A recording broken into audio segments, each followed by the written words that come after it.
As one of the many people in New York City on 9/11, being part of this ceremony today is very meaningful. September 11th, 2001 was a day full of contradictions. It was a beautiful weather day, but a terrible set of deeds were being carried out. People running from the area of the World Trade Center, emergency workers racing towards the World Trade Center. Disbelief at what you saw at first, then knowledge that many people were already dead or about to die. Office buildings being totally evacuated, the crowds growing larger and larger on the streets around the World Trade Center. Standing, watching the events unfolding in front of you. Then panic setting in as the first tower fell and that immense cloud of dust and debris rushed at everyone for blocks and blocks. Somewhere, some people were happy with the aftermath. On the streets, strangers were helping other strangers. It is a day you cannot forget and should not forget.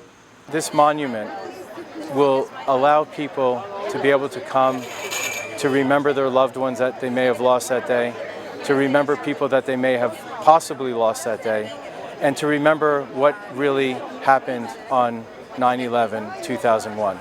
And to me, if we don't remember our history, then history will one day repeat itself. So in order to stop this from ever happening again, we must remember. When the second tower was struck, I knew immediately that they were going to need our help.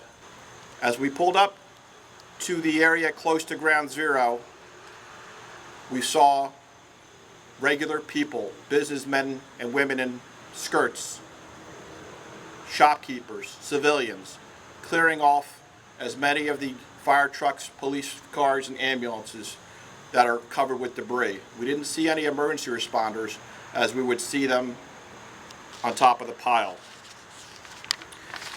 We worked our way down to the pile and we were met by a sea of humanity. There were just thousands of people doing what they could do to help that day. Of course, the first responders, but significantly anybody, any civilian that could just lend a hand. New Jersey Task Force 1 spent 14 days working at Ground Zero in 2 shifts, day and nights. On that day 20 years ago, members of the Princeton First Aid Squad responded to Ground Zero and also to North Jersey to serve wherever they were needed.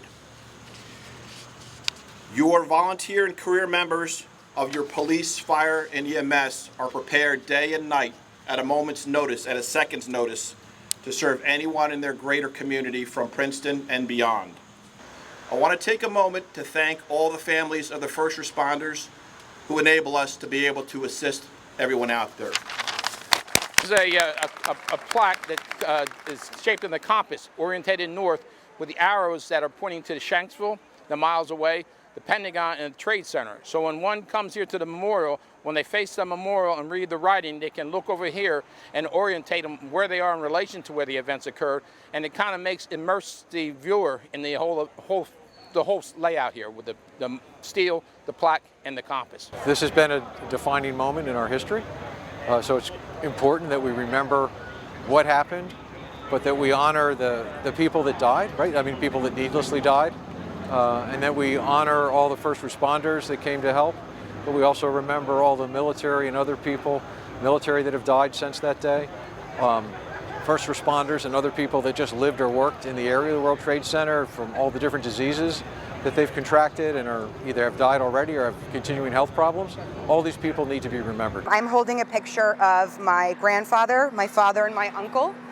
My father, David P. Sabo Jr., was a first responder on 9/11.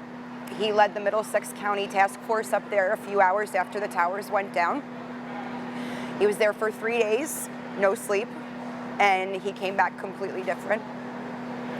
He was incredibly sick for 17 years. Whatever happened there completely ravaged his body.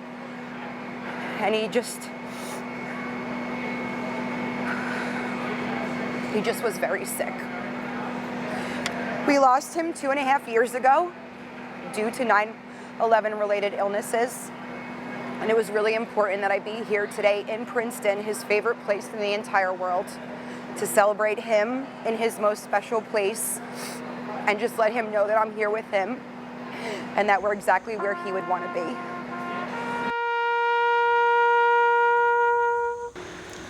of heaven and earth, we continue to remember those who lost their lives on that day some 20 years ago.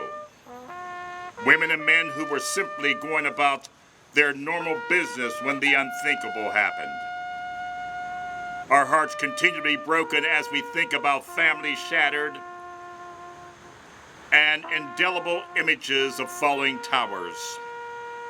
Strengthen us so that we can be amongst those who continue to rise from the ashes of tyranny, the ashes of terrorism, the ashes of hate, to embrace the hope and the light of what can be as we serve you. Hear our prayer. Amen.